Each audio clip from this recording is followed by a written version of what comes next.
휘몰아치는 감정을 어쨌든 좀 이렇게 표현하고 뭐 이렇게 한 몇 주가 지나고 난 다음에 아 이제 다시 또 뭔가 복귀를 해야 되겠다, 이전으로 돌아가야지, 뭐 이런 생각을 이제 하기 시작한 시점이 이제 두 번째라고 생각을 합니다. 그래서 아마도 아이를 떠내 보내고는 난 이제 나도 신경 쓰기 싫고 아무것도 하기 싫어. 예. 나 자신도 돌보지 않을래. 뭐 이런 이제 진짜 결심까지도 하신 분이 있을 거라고 생각하고요. 그래도 어쨌든 괜찮다. 예. 당신은 이 시기를 견디기 위해서 그냥 그저 자기가 할 수 있는 일만 하면 된다. 이런 말씀을 좀 드리고 싶습니다.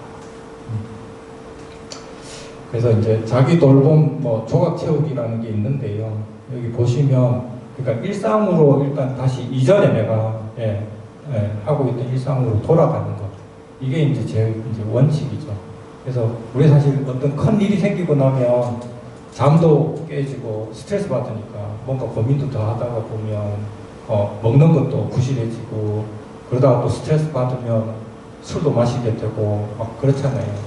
뭐 폭식도 하게 되고 이제 그런 생활 패턴에서 이제 좀 빨리 떨어져 나와야 된다. 그래서 다시 이제 뭐 문제가 되는 행동들을 찾아가지고 교정을 하는 게 이제 필요하다.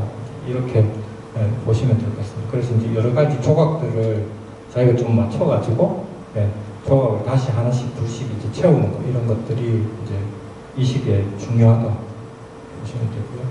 그다음 이제 이걸 이 시기를 잘 버티기 위해서 좀 필요한 전략들을 이야기했는데 여기 이제 휴가 다녀오는데요. 물론 이제 공식적으로 뭐 휴가를 내서 내가 뭐 한 주를 쉬고 와도 되고 그것뿐만 아니라 비공식적으로 예를 들어 한나절씩 쉰다든지 이런 이제 자기 자신한테 뭔가 이렇게 좀 쉴 수 있는 그런 공간을 이제 제공하는 것들이 되게 중요하다. 그다음 기분 전환하는 거, 그다음 이제 자기 달래기라고 해서 여기 이제 향초 피우는 거 뭐 이런 것들인데요. 그런 어떤 이제 오감을 자극할 수 있는 그런 시간을 좀 가지면 좋겠다. 뭐 향일 수도 있고 뭐 촉각, 뭐 강아지를 이렇게 부드럽게 쓰다듬는다든지 뭐 이런 것들이 자기를 이렇게 달래는 그런 좋은 방법이다. 외에도 뭐 많이 들어보셨겠지만 뭐 스트레스 조절에 늘 이제 나오는 호흡 조절, 뭐 근육이완 뭐 이런 것들을 이제 할 수 있다 이렇게 되어 있는데요. 근데 이제 이런 전략들은 사실 이게 효과가 오래 가진 않아요. 그러니까 효과가 오래 가지 않으니까 어떻게 해야 되겠어요? 그냥 꾸준히 계속하는 수밖에 사실 없어요. 그러니까 이게 습관이 붙을 정도로 해서. 그러니까 내가 이거를 뭐 한 일주일 했으니까 됐을 거예요.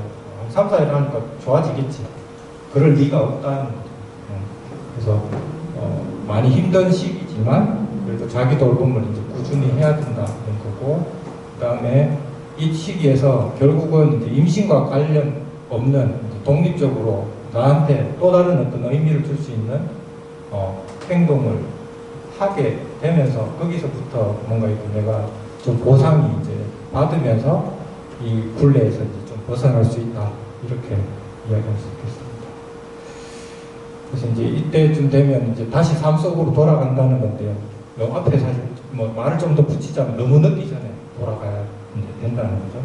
그래서 원래 주부였으면 다시 이제 뭐 진짜 가사일을 풀로 할 수 있는 뭐 그렇게 돌아가는 거고, 직장에서 뭐 조금 휴가도 하고 뭐 이렇게 보내다가 이제 다시 이제 본격적으로 이제 근무도 하게 되는 이제 이런 시기를 얘기를 합니다.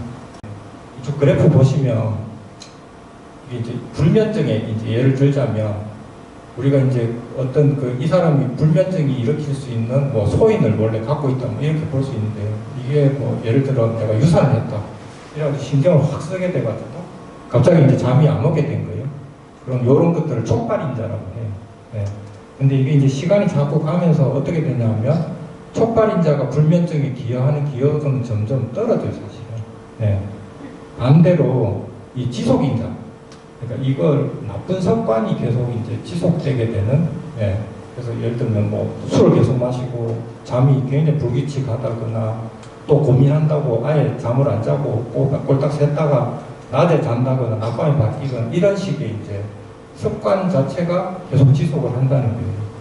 그래서 그런데도 불구하고 계속 난 유산 때문에 이렇게 됐다, 유산 때문에 이렇게 됐다, 이렇게 하면 해결이 전혀 안 나는 거죠. 그러니까 이때는 빨리 내가 이 습관 자체가 지금 문제구나, 이렇게 이제 돌아가서 여기에 이제 집중해가지고 다시 이제 문제를 해결해야 된다는 겁니다. 사실 누가 누워있고 싶은 사람 누가 있겠어요. 예. 근데 그래서 뭐 그러고 운동 좋다는 얘기는 다 알고 있는 얘기죠. 근데 제가 한 가지 좀 이렇게 알려드리고 싶은 건 뭐냐면, 누워있으면요 가장 빨리 근손실이 일어나요. 예. 그래서 근육 많이 좋아하시잖아요. 예. 한 3주가 지나면 근육이 빠지기 시작합니다. 예. 그러면 내가 뭐 한 달 정도, 굉장히 뭐 2달 정도 이렇게 뭐 시간 정말 금방 지나가는데, 그렇게 해서 누워있는 시간이 많으면 실제로 근육량은 빠져요. 그런데 내가 많이 먹고 활동도 안 하기 때문에 체중은 유지되거나 오히려 체중은 늘어요. 그러면 내가 느끼기에는 나 내 몸은 계속 잘 유지되고 있다고 느끼는 거죠. 네, 괜찮다고 느끼는 거예요. 그냥 우울증이 내가 기운이 없다고 생각하는 거죠. 근데 실제로 보면 체중은 느는데 그걸 감당할 수 있는 근육은 줄어요, 사실. 내가 몸을 이렇게 세우는데 훨씬 더 힘이 많이 들어간다는 거죠. 그래서 그러면 고강도의 운동을 막 해야 되냐, 근육을 키우는, 그건 절대 아니고요. 적어도 기본 활동 정도라도 일어나서 하고, 네, 누워있는 시간만 줄여도 근육은 잘 유지가 돼요. 네, 그래서 여기에서 요 정도라도 하면, 네, 내가 훨씬 더 근육을 잘 유지하게 되는 거죠. 그래서 이런, 네, 이게 어떻게 보면 활동을 어쨌든 잘 유지해야 된다라는 걸 좀 강조를 드리고 싶어서 이렇게 말씀을 드립니다. 저희가 이걸 이제 그 심리적으로 행동 활성화라고 하는데요. 예, 어쨌든 자꾸 자기를 이렇게 깨워가지고, 예, 조금이라도 움직여야 된다라는 거거든요. 예, 그래서 이건 일단 제일 기본적인 원리는, 예, 뭐 논리는 이런 거예요. 기분을 선택할 수는 사실은 없어요, 우리가. 그런데 행동은 선택할 수 있어요. 예, 우리가 기쁘자라고 한다고 기뻐지냐? 사실 그건 아니거든요.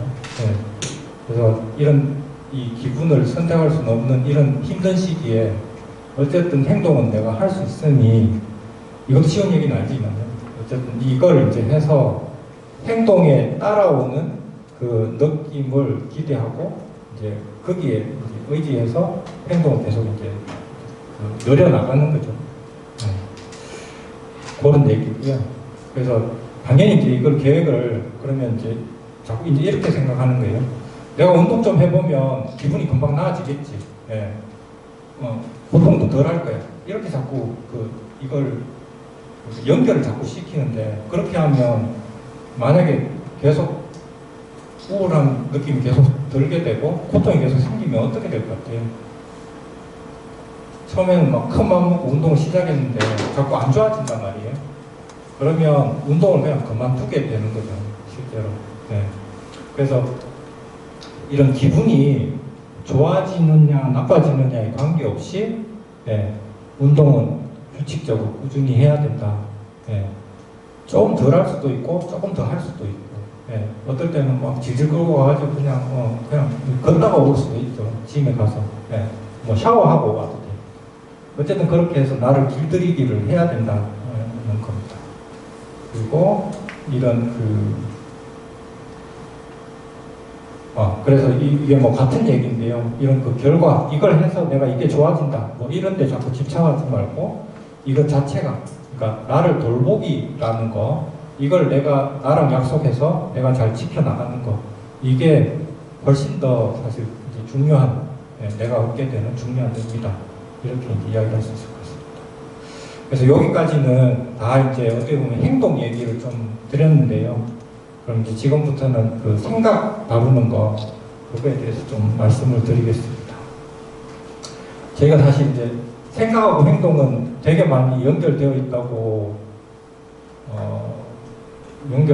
생각하고 사는 것 같아요. 근데 전 요즘 이제 이렇게 여러 가지 책들을 사실 보면 이게 좀 오도된 부분이 되게 많은 것 같아요. 사실 생각과 행동은 그렇게 연결되어 있지 않다고 요즘 많이 느끼고요. 전 요즘 생각을 좀 멀리 해요. 예, 별로 제 생각을 믿지 않아요. 예, 그냥 움직이는 나를 믿지, 예, 생각은 별로 따라가지 않으려고 많이 애를 쓰는데요. 뭐 이건 뭐 뻔한 얘기인데 삶이 끔찍하다는 생각이 내가 계속 집중하고 있으면 예, 계속 이 상태에서는 딴 거를 못 하잖아요. 그래서 이제 어떻게 보면 계속 스스로가 격리되어 있고 침대에만 계속 머물러 있고 그러면 이런 행동의 결과로 또 내가 끔찍하다 이런 생각을 계속해서 이게 이제 악순환 된다는 건데요. 물론 이제 생각이 이제 긍정적인 부분도 되게 많아요. 예. 그래서 뭐 꿈을 가지면 다 이루어진다 뭐 이런 것들이 사실 그런 대표적인 것들인데 그게 실제로 되려면 노력이 사실 필요하잖아요. 그 생각이 현실을 잘 반영할 수 있어야 돼요. 근데 현실하고 좀 떨어진 생각들은 아무리 해도 효과는 없고 오히려 그게 사람을 더 무기력하게 만들 수밖에 없다는 거죠. 그게 이제 어떻게 보면 생각에 굉장히 이제 그 양면성 이런 거라고 생각을 합니다. 여러 가지 이제 그 유산 이후에 여러 가지 사실 이제 독한 생각들, 예, 힘든 생각들 많이 하게 되는데요. 사실 이거는 그냥 하는 것 같아요. 예. 저도 좀 경험한 게 있어서 그런데 이건 뭐 내가 막 의도적으로 막 이런 생각을 하자고 한 것도 아닌데 정말 부스부스 올라오고요. 겁나게 올라오고 예. 이게 왜 이러지 싶을 정도로. 그래서 예를 들면 내가 유산을 했는데 이전에 내가 임신 중절 수술을 받았기 때문에 그런 거예요. 아니 여기서 더 가서 아 내가 그때 잘못한 거에 죄를 받는 거예요. 뭐 이런 생각을 할 수 있고요. 그걸 이제 개인화라고 하는 개인적인 어떤 원인을 찾아가지고 그걸 묻는 거죠. 그 다음에 이제 나는 여자로서 실패야. 그 사례에서 말씀드렸고요. 그 다음에 아이를 가지는 일이 이렇게 어려워서는 안 된다. 그러니까 이게 쉬워야 된다. 이런 생각, 그냥 쉽게 낫는데 남들은 그런 것 같은데가 기준이 되는 거죠. 네. 근데 대부분 또 그렇게 쉽게, 다행히도, 너무나 다행히도 쉽게 가지는 분들도 있는데 나에게도 그러면 그대로 적용될 거냐. 네. 적용되어야 한다라고 생각을 하면 그때부터 적용이 안 되었을 때는 화가 굉장히 많이 나겠죠. 배신감 같은 거. 왜 나한테 이런 일이 뭐 이런 생각이 이제 많이 빠지는 거죠. 이런 게 이제 방위적 진술이라고 하고 사람들이 나를 이제 얼마나 불쌍하게 보겠냐 뭐 이런 독심술 같은 거 이런 것도 있고 그 다음에 지금 상황이 너무 끔찍해 어떤 것도 제대로 되지 않을 거야 이런 것들 이제 이런 거예요. 이제 어떤 것도 네. 이런 그러니까 오로하는 뭐 이런 식의 이제 생각을 하는 거죠. 그 다음에 이제 이미 추론인데요. 그 유산을 겪지 않은 사람들의 삶이 나보다 완벽하고 뭐 충만할 거야. 이런 거죠. 굉장히 이제 한 부분에 이제 그 초점을 맞춰가지고 좋다 나쁘다 이렇게 이제 평가하는 이제 이런 오류에 이제 빠진다는 거죠. 그래서 이제 이런 오류에 이제 그 빠지는 것들을 조금은 이제 합리적인 생각으로 고치는 방법들에 대해서 뭐 인지치료에서는 이런 이제 여러 가지 질문들을 스스로에게 이제 하기를 권합니다. 그래서 제일 첫 번째가 증거 찾기. 예, 내가 생각하는 그 믿음이 맞다는 증거는 뭔가, 이제 또는 틀렸다는 증거는 뭔가, 이제 이런 걸 찾는데요. 이거는 굉장히 좀 냉철하게 봐야 돼요. 누구든지 사실 뭐 답이야 쓸 수 있겠죠. 그렇게 해서는 전혀 효과가 없고요. 내가 진짜로 재판관이라고 생각을 하고 정말로 이렇게 냉철하게 이 부분을 살펴봐야 되고 그리고 그 결과에 대해서 내가 따르고 믿어야 돼요. 그래야 변화가 생기겠죠. 에이 저런 거 뭐 생각 뭐 답이야 내가 얼마든지 말할 수 있겠지 라고 그냥 넘어가면 아무런 변화도 없겠죠. 그래서 이게 이제 그런 이제 좀 이걸 깊이 이제 좀 생각을 하면서 답을 내봐야 된다.